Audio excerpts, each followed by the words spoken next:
Hi, I'm Claire from Isle Doodles, and we have a litter update video for you today. In this video, we're going to tell you about each of the 6 Australian Labradoodle puppies that you see here in our Firefly litter. We're also going to give you a bit of an update on Penny, who is our Mama Labradoodle. So you can see all 6 of the puppies are here. They're all resting right now. I don't think anyone's nursing any longer. They're quiet, they're plump, and they're really doing quite well. Now this is their 1-week update, but this is actually day 6 of their lives. We're just going to film this video 1 day early. So Penny, as you can see, has settled in very easily to her role as a Mama Labradoodle. You can see she's quite relaxed. She's a very, very quiet girl. We seldom hear anything from Penny. If somebody comes to the door and she feels that there's any threat to the puppies, then we hear from her. She barks and she lets us know that she's a bit concerned. But otherwise, she's extraordinarily quiet. We can come and go in and out of her whelping room, and she pretty much stays just like this.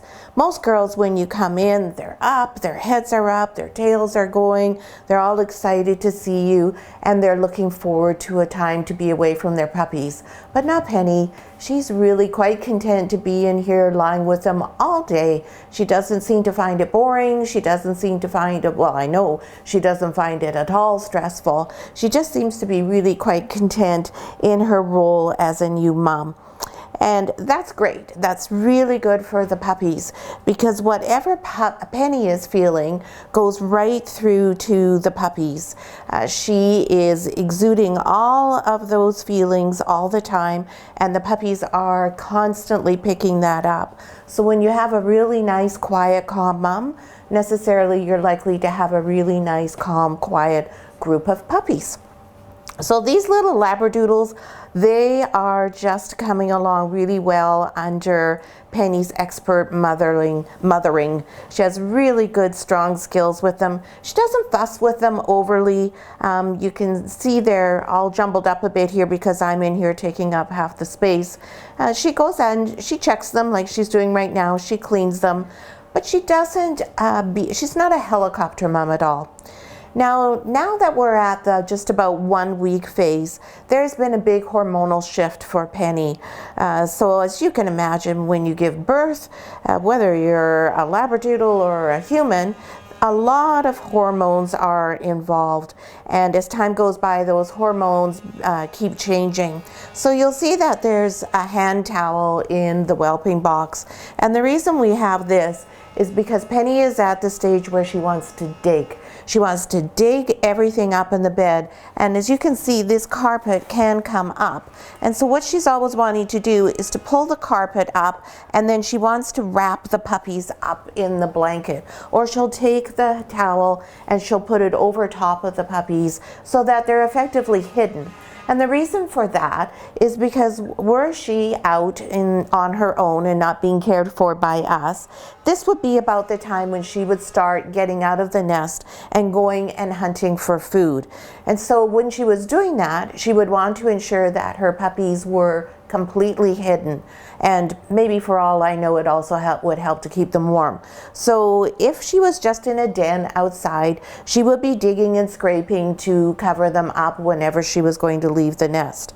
Now Penny does leave, obviously. She comes out and she hangs out with us for short periods of time. She hangs out with the other Labradoodles, and of course she goes outside to go to the washroom.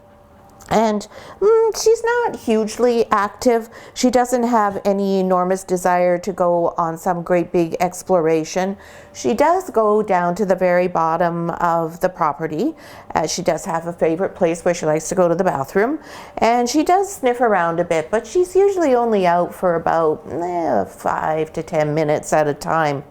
Now last night on Vancouver Island, we had something very unexpected happen. We had a major snowfall. We have about a foot of snow.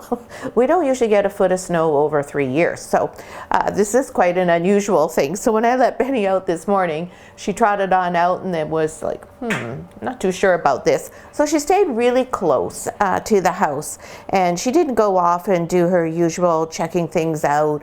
And that, I think, is probably an instinctive response from her, in that she was not getting all wet and snowy and then not bringing that all back to the babies. Because of course, Labradoodles with their coat, they attract snowballs like nobody's business. So it only takes a very short period of time for them to have all sorts of snow accumulate on their legs.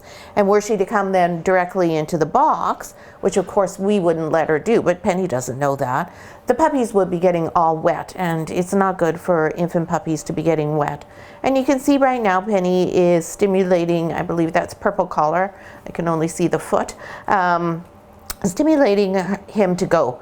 And that's how the puppies go to the bathroom. Very elegant pose there, pretty much standing on his head while she looks after him and makes sure that he has eliminated successfully. So she's very good at that. She takes care of the puppies. Everything's spotless in here. So that's why we have this towel. And then we have another towel over here.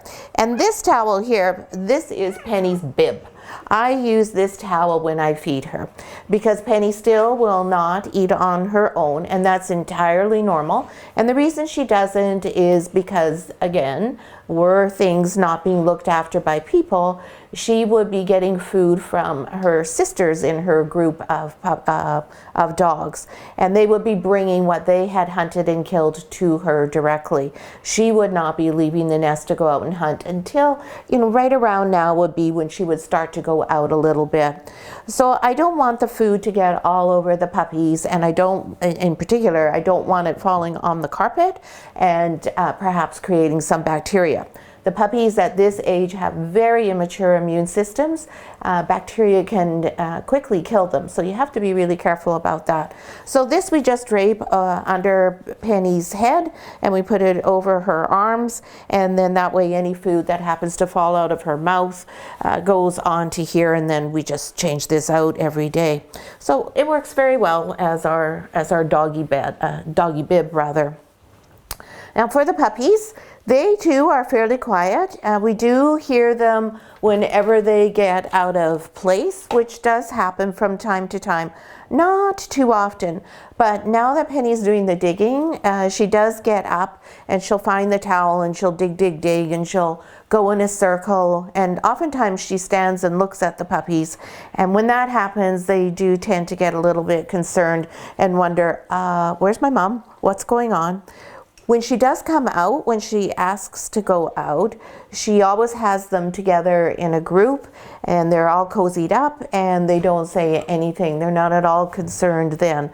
But if she gets up and they start getting scattered and there's one here and two here and three here, then she can get a little bit concerned, or rather the puppies can get a little concerned because they're not all together, and they can sense that. So the only sense the puppies have going for them right now is their nose. They cannot see, they cannot hear, and as we just talked about, they can't go to the washroom on their own. They still can't regulate their body temperature well, so we still have it nice and cozy in here. The heater is set at 23. Next week we'll turn that down to 22. And by 3 weeks they will be able to regulate their own body temperature. And usually at 3 weeks is when we move the puppies out of the maternity ward and into our doodle den, because by then they can see. Generally their ears are open, and if they're not open all the way, they're at least open part of the way. So one of the things the puppies are getting the advantage of right now is we're in the midst of a kitchen renovation, which is an interesting project when you have puppies. It's quite a lot of coordination. So while the puppies can't hear what's going on, so there's lots of hammering, there's saws, and there's all sorts of things coming in and out with the installer, they can still feel the vibration in the floor. So whenever the big saw is turned on, there is a degree of vibration in the floor that they are aware of. So it's great. Free desensitization and some bonus desensitization. You may hear some banging in the background, and that is with the covers getting installed. So they'll have the advantage of that, and when they can hear, it will still be going on because it seems to be a never-ending project, but our countertop will be here for a while, so it'll be quite a bit of construction noise that they'll become accustomed to, and that's absolutely fabulous for puppies because there's lots of different sounds that go with construction, and it's just the perfect way to desensitize them to noises that are not generally part of their daily lives. Now you see Penny's shifting around a little bit here, and she's going to have maybe a little time out of the box. She's probably going to go over and visit Reynolds behind the camera perhaps. So that's great because nobody's nursing, so it'll be perfect. Now we can show you all the puppies and give you their weights. Now what we look for is for the puppies to double their birth weight within the first 10 days. You want to find a spot there, Penny? Here, do you want me to move somewhere? What can I do for you? How can I make it better for you? Is that better? Maybe I should move the towel. There we go. There we go. We try to always make everything work for the dog. The dog always comes first. So we try to get the puppies, we are looking for them to gain their, double their birth weight. And you can hear some of the sound now because Purple Collar is going, hey, where did Mom go? Okay, never mind. There's my brothers. I can get in here and be comforted. So these guys are 6 days old and they are already very close to doubling their birth weight. So we're going to go through each of the puppies in their birth order, and we will always do the puppies in their birth order. And our firstborn is this little guy, Mr. Orange Collar. You say hi to Mommy. Oh, he's got a big yawn. My goodness, I woke him up. And Mr. Orange, of course, is chocolate, as everyone is. Little goatee going on there. And you'll see Mr. Orange has what we call a flat coat, nice and flat and silky, so he will not have too many curls. You can see on Penny how she has a lovely wavy coat, and that's what this guy's is going to be like, a nice little gentle wave. Mr. Orange is 556 grams already.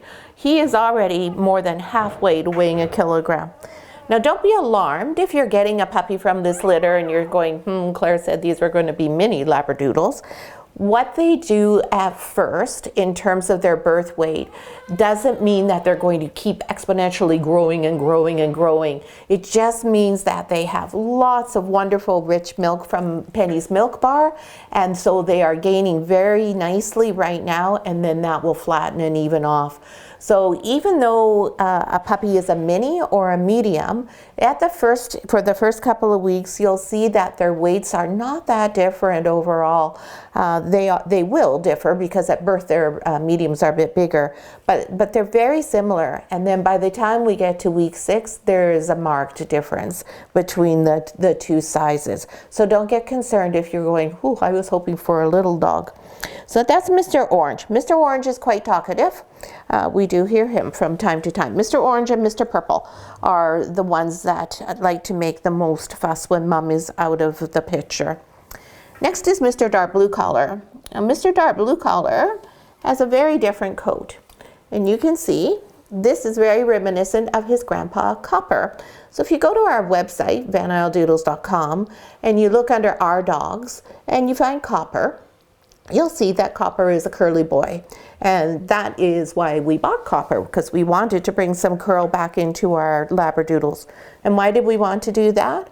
Well, if you keep breeding for one particular type of coat, such as a straight coat, much as it's very nice aesthetically to have a beautiful straight coat, you are also breeding in something you don't want, that you just can't see yet. So it's very important that you do not consistently try to breed for one characteristic, that you keep things varied. And also, curly coats are very appealing. They are adorable. I absolutely love the little curls. And they make the coat a little bit more allergy and asthma friendly. The more curly, the more allergy friendly the coats tend to be. So Mr. Dark Blue, he is 502 grams. So he is really just motoring along as well. And there you can see Purple, and you can hear Purple. Purple is our communicator at this point. And just because Purple's talkative right now doesn't mean Purple will be talkative at the end of the day. Next we have Dark Green. And dark green is back to that smoother, flatter coat. Hello. A little bit more like mom and a little bit less like grandpa. Because dad for this litter, Dakota, also has a nice wavy coat like Penny. He is not a curly boy. So where we see the curls is coming back from copper. Now Mr. Green is 498 grams, so just a smidge smaller than the other. Mr. Green is also pretty chocolate. He's got a nice little bit of white going on his tummy there, under his chin. That's going to show up and be very pretty. He's almost a phantom. He definitely has some phantom markings here. So with this type of marking, we sometimes as breeders refer to that as a weak phantom. So he probably has just a couple of the necessary genes to be a phantom, but not all of them. Because neither Penny nor Dakota are phantoms. However, they do both carry the genes that you need to make a phantom. Next we have our little one, nope, not tiniest, second tiniest in the litter, and that's our only girl. And that's Silver Collar. And you can see she too has that straighter coat. Hello, BB. And you can see she has a little bit of white on her goatee there, a little stripe of white going on there, and just a little touch on the toes. When she's bigger, you won't even see this any longer. So we're hoping to retain a breeding dog from this litter. And if it happens to be that Silver Collar is breeding quality, we will keep her back for Van Isle Doodles. We've already named her. She's going to be Legacy, and we chose that name because of her grandma Austin, and we want to carry on Austin's legacy. So this will be our keeper girl from the litter if she happens to be breeding quality. If she's not, then there'll be a boy who we will place with another breeding home. So that's our little Silver Collar, Miss Legacy, if that's who she's going to end up being.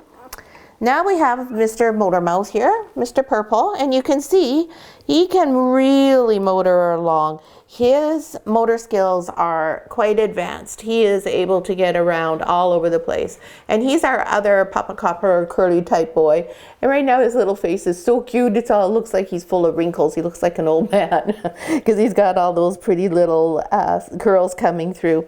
And Mr. Purple is a phantom. So you can see those phantom markings clearly on his front paws there.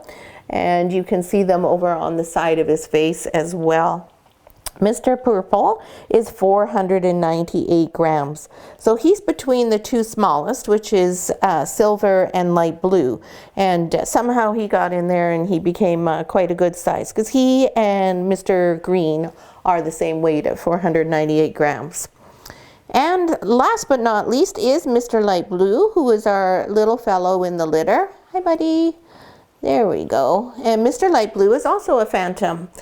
So the two last born puppies are both phantoms. You can see again the markings on his legs, hey, and on the side of his face there. And this little guy is 386 grams, which is great because he was 210 when he was born. So he's almost already doubled his birth weight. And for the smallest puppy to do that is a really good sign, because of course for him, he's always going to get pushed around by his bigger siblings and not have as much opportunity at the prime spots in the milk bar as his other brothers. Now you probably can't see them anymore. You can maybe hear the saw in the background, and you'll see Penny is not at all worried about that. So again, we're really happy that Penny is so relaxed and she just doesn't get bothered by much of anything. Right, pretty girl? So that's all our puppies in the litter for our families on this list. We'll be sending you out a link to a video to watch.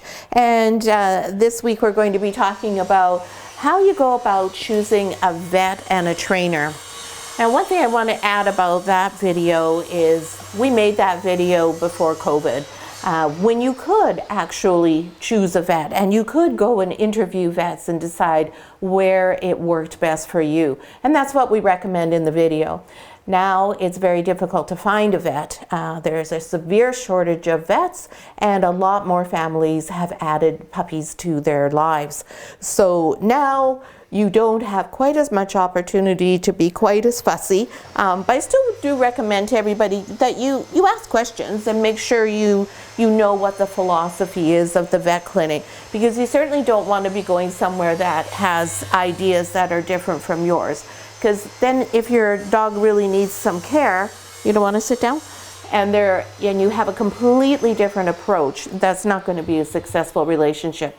And building a good, strong relationship with your vet is just so important. It's just like building a good, strong relationship with your own doctor. Vets are so critical to us. They do so much for our dogs. And like healthcare workers right now, they're extremely overworked. So be really super kind to them. So we hope you enjoyed the video and seeing all of the kids again. Mr. Orange Collar is going to do a little upside down. You can really see his white there. His white is actually in a phantom pattern, although he is not a phantom, but you can see his big white chest there. He loves to be upside down. I have some pictures of him upside down that I'll post on the Facebook page, probably over the weekend. If you have any questions, any comments, make sure you ask them in the comments below on this video. I'm always really happy to answer them. We hope you'll give us a thumbs up, and we hope you're subscribed to our channel too. So from Penny and me and the 6 puppies in the Firefly litter, thanks so much for watching. Where's a Penny? I think Mr. Green is over here all by himself. Yeah, what is he doing there all by himself?